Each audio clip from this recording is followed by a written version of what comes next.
আসসালামু আলাইকুম। আজকে বানাবো পুরি। প্রথমে নিয়ে নিয়েছি এক পা পরিমাণে আটা কিংবা ময়দা, যে যেমন আমি আটা নিয়েছি। দিয়ে দিচ্ছি সয়াবিন তেল, কিছু পরিমাণে সয়াবিন তেল, এবং দিয়ে দিচ্ছি কিছু লবণ। এখন ভালোভাবে গুলি নাড়াচাড়া করে মাখাবো। মাখানো হয়ে গেলে পরে ঠান্ডা পানি দেবো। আগে তেলগুলো ভালোভাবে মিশ্রণটি মিক্স করে নিই। মাখানো হয়ে গেছে। এখন তেল এবং আটা মাখানো হওয়ার পরে 1 কাপ পরিমাণে পানি দেব। পানি দিয়ে আস্তে আস্তে করে মাখাবো। মাখিয়ে ডোটা তৈরি করব। এভাবে ভালো করে মেখে ডোটা তৈরি করলাম। এভাবে থাক। এখন ডোটা পুরি বানানোর জন্য ডো থেকে ছোট ছোট করে বানাবো, গোল গোল করে। এইভাবে ছোট ছোট করে গোল গোল করে বানিয়ে রাখবো। সবগুলো ডো এরকম করে ছোট ছোট করে গোল গোল করে বানিয়ে নিয়েছি। আজকে বানাবো আলু এবং ডালের পুরি। এখন এই ডোটে সুন্দর করে একটু করে এখানে ভিতরে পুর দিয়ে, মাঝখানে পুর দিয়ে গোল গোল করে নেব। ডালের পুরি যেভাবে পুর দিয়েছি এভাবে এখন আলুর পুরটা দেব। আলু সিদ্ধ করে ভর্তা বানিয়ে নিয়েছিলাম, ডালটাও ওইভাবেই সিদ্ধ করে ভর্তা বানিয়ে রেখে দিয়েছিলাম। শুকনো মরিচ পেঁয়াজ দিয়ে বানিয়ে এইভাবে এখন হলো ডালের জন্য এভাবে বানিয়ে দিয়েছি। ইয়া করে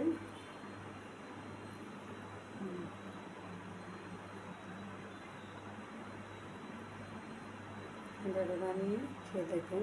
ঘরে বানালে ভালো হয়। কিনাটা ভেজাল থাকে, কিন্তু ঘরেরটা কোনো ভেজাল থাকে না। বাচ্চাদের জন্য ঘরেরটা স্বাস্থ্যসম্মত হয়।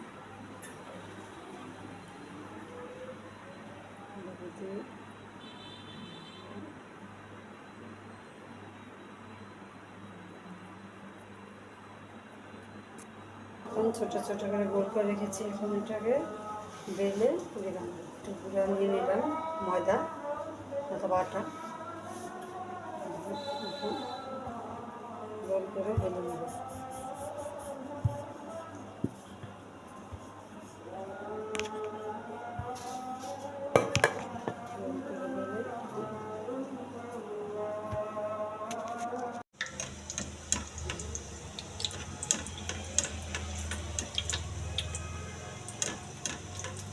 দেখতে পাচ্ছেন কতটা সুন্দর হয়েছে, একদম ফুলে টসটসে হয়ে গেছে।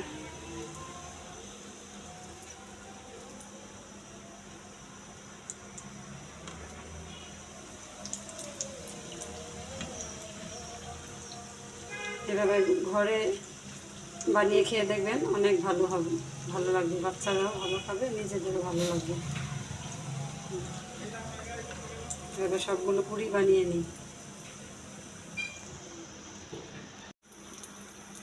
যেভাবে লাল লাল করে সবগুলো পুরি ভেজে নিই। একটু লাল হলে নামাতে হবে, না হলে ভালো লাগবে না, মচমচো হবে না, সাদা সাদা হলে। একটু লাল লাল হয়ে আসলে, লাল হয়ে গেছে, একটু লাল হয়ে গেলে এখন নামিয়ে ফেলবে। দেখছেন কত সুন্দর ফুলে টসটসা হয়ে গেছে। এখন আরও দুটো পুরি দিয়ে দেবো। বড় বড় করে বানিয়ে যেহেতু ঘরে বাচ্চাটা বড় বড় করে বানাচ্ছে।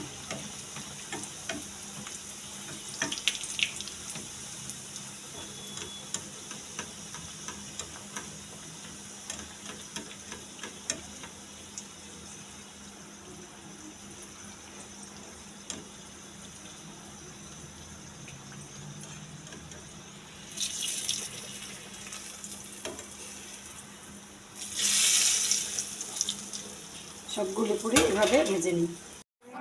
এই হচ্ছে আলুর পুরি। এই যে কতটা মুচমুচে সুন্দর হয়েছে, একদম নরম। এই হচ্ছে আলুর পুরি, ওটা হলো ডালের পুরি, এটা হচ্ছে আলুর পুরি।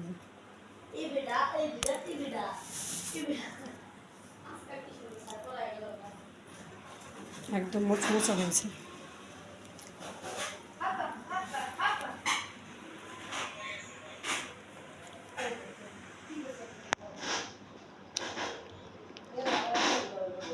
এভাবে বানিয়ে খাইয়ে দেখবেন কতটা সুস্বাদু হয়। আজকের মতন শেষ করুন। আসসালামু আলাইকুম।